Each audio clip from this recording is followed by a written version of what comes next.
Selamat petang, salam sejahtera. Ini jawaban terkini, keputusan terkini daripada UMNO yang pasti mengejutkan seluruh akar umbi UMNO.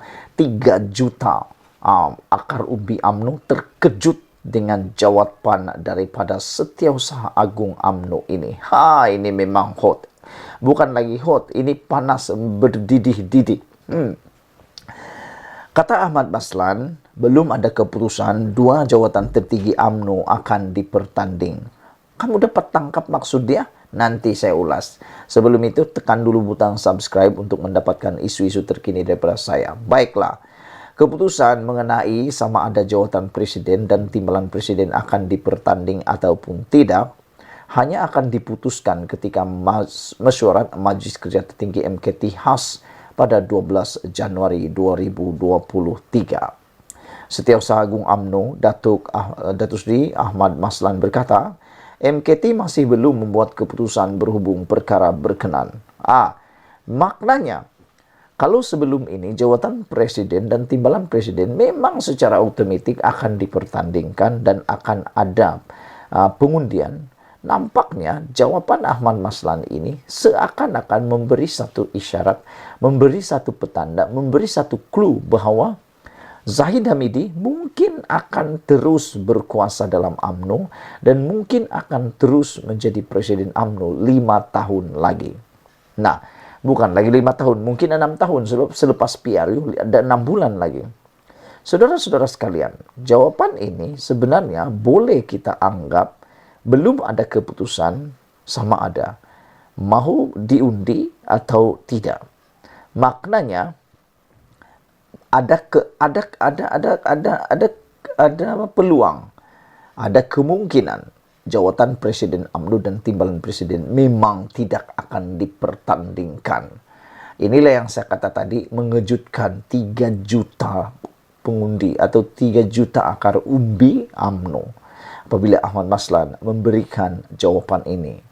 Perkara itu hanya akan diputuskan dalam mesyuarat khas MKT pada 12 Januari, kata Ahmad Maslan, yaitu mesyuarat yang kebiasaannya diadakan sebelum Perhimpunan Agung UMNO. Setakat ini tiada keputusan yang telah dibuat, kata Ahmad Maslan. Jadi ada harapan lah, kan gitu. Kalau kamu setuju dengan apa yang saya fikir, sila tinggalkan komen kamu. Adakah ada benar-benar harapan untuk Zahid Hamidi berkuasa 5 tahun lagi dengan keputusan dan pendedahan jawapan daripada Ahmad Maslan ini? Menurut Ahmad Maslan, 2 fasal dalam UMNO bakal dipindah dalam Perhimpunan Agung khas UMNO yang bermula 13 Januari depan ini. Beliau berkata cadangan pindahan tertumpu kepada pelantikan sebagai perwakilan mengikut fasal 8.4.4 dan pengguguran keahlian berdasarkan fasal 20.11. Katanya perhimpunan itu akan diadakan sejurus ucapan dasar Presiden di Dewan Merdeka Pusat Dagangan Dunia di Ibu Negara pada 13 Januari 2023. Mesyuarat Agung Luar Biasa atau Perhimpunan Khas dan perkara yang akan dipindah adalah Perlembagaan UMNO. Perlembagaan UMNO dicadang dipindah supaya meletakkan Ketua Penerangan sebagai wakil yang otomatik menjadi perwakilan dalam Perhimpunan Agung UMNO setiap tahun, katanya. Beliau berkata demikian selepas mengadakan pertemuan dengan masyarakat setempat di Taman Sri Api-Api. Menurutnya, pindahan terhadap pasal 84.4 merujuk kepada Ketua Timbalan, Naib Ketua, Ketua Wanita, Ketua Pemuda, Ketua Pergerakan Puteri, Setiausaha dan Ketua Penerangan Bahagian yang telah mengadakan perwakilan. Bahagiannya akan menjadi perwakilan otomatik dalam ketiga-tiga sayap UMNO. Manakala bagi fasal 20.11 pula, keahlian UMNO akan dipindah bagi membolehkan parti itu membuat pengguguran otomatik kepada ahli-ahli yang bertanding pada pilihan raya umum sebagai calon parti yang tidak dianggotai UMNO.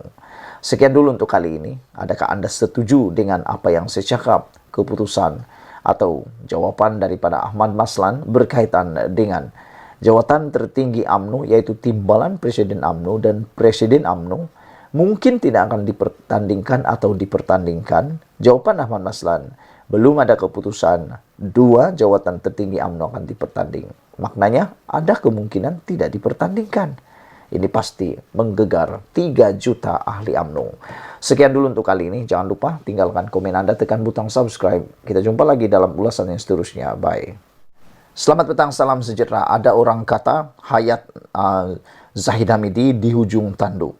Nyawa Zahid Hamidi dalam keadaan yang parah dalam politik. Ianya berkaitan dengan pemilihan UMNO yang akan diadakan tak lama lagi. Ini jawaban Zahid Hamidi apabila ditanya tentang jawatan Presiden UMNO dan timbalan Presiden UMNO yang tidak dipertandingkan. Apa jawaban Zahid Hamidi? Pasti kalau saya yang ditanya, saya akan senyum dan saya akan gembira. Namun demikian, jawaban Zahid Hamidi bukan seperti yang kita jangka. Boleh tahan juga Zahid Hamidi ini ya. Boleh tahan juga. Walau bagaimanapun sebelum ini, Ahmad Maslan mengatakan akan ada pindaan perlembagaan UMNO yang akan dibuat dalam perhimpunan akan datang ini. Namun demikian, kita lihat dulu apa yang Zahid jawab ketika ditanya. Jawatan Presiden UMNO dan timbalan Presiden tidak dipertandingkan. Ini jawaban Zahid Hamidi. Zahid Hamidi kata, permintaan jawatan Presiden UMNO dan timbalan Presiden tidak dipertanding hanya bersifat bodek. Ketua Pudri UMNO Ledang. Kenyataan beberapa pemimpin UMNO agar jawatan Presiden dan timbalan Presiden tidak dipertanding dalam pemilihan parti akan datang hanyalah bersifat membodek semata-mata. Ketua Putri UMNO Ledang, Nadira Afika Abdul Rahim, dalam satu kenyataan hari ini berkata, ia bukan pendirian lebih 3 juta ahli UMNO di negara ini.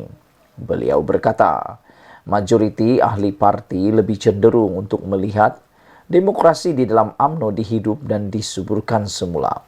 Selepas penangguhan pemilihan parti yang sepatutnya diadakan sebelum ini, bagi memberi laluan kepada pilihan raya umum ke-15 PRU 15. Jika sebelum ini alasan penangguhan pemilihan adalah disebabkan tidak mahu berlaku perpecahan menjelang PRU 15, justru usai PRU 15 seharusnya proses demokrasi yang termaktub dalam perlembagaan UMNO ini dihormati dan dipatuhi, kata beliau. Sedangkan agar jawatan utama UMNO, terutamanya Presiden, tidak dipertandingkan juga, dilihat memperlekeh kebolehan Presiden UMNO, Datuk Seri Ahmad Zahid Hamidi, dalam mempertahan jawatan yang disandangnya kini, katanya lagi. Sebelum ini, beberapa pemimpin UMNO, termasuk ketua-ketua bahagian, mendesak agar 2 jawatan tertinggi parti itu tidak dipertandingkan demi memastikan kesatuan dalam parti. Mengulas lanjut, Nadira berkata, sebagai pemimpin yang bijaksana, Presiden UMNO telah berjaya memastikan UMNO terus berada dalam kerajaan walaupun hanya memiliki 26 kerusi dalam PRU yang lalu. Tambahnya, sebagai seorang pemimpin yang berdarah pahlawan, Ahmad Zahid juga telah berjaya mendapatkan semula jawatan timbalan Perdana Menteri yang pernah disandang beliau sebelum ini. Dengan rekod pencapaian ini, kata beliau, adalah mustahil beliau akan berasa gentar untuk menghadapi apa-apa cabaran dalam pemilihan parti, malah pastinya akan mempertahan dan melindungi asas demokrasi dalam UMNO, kata beliau. Saya secara pribadi, saya suka dengan ulasan ini. Karena saya pikir keputusan untuk tidak mempertandingkan jawatan Presiden UMNO dan timbalan Presiden UMNO adalah tidak tepat. Ianya harus dipertandingkan. Barulah kita dapat melihat sejauh mana keabsahan Presiden UMNO, Zahid Hamidi, masih mempunyai sokongan. Rupa-rupanya mau jadi Perdana Menteri pun bukan menjadi Perdana Menteri sahaja yang perlu keabsahan. Mau jadi Presiden UMNO, mau jadi Presiden parti yang lain, perlu juga keabsahan sejak akhir-akhir ini. Karena semuanya melibatkan parti politik ini, ada macam-macam dia punya masalah pada masa sekarang ini. Nah, sebab itulah saya berkata, untuk memastikan bahwa Zahid Hamidi masih berkuasa, masih lagi mempunyai kepimpinan dan sokongan dalam UMNO, jawatan presiden dan timbalan presiden perlu dipertandingkan. Apa pendapat kamu semua? Adakah Anda bersetuju dengan saya? Sila tinggalkan komen Anda, tekan butang subscribe. Kita jumpa lagi. Bye-bye.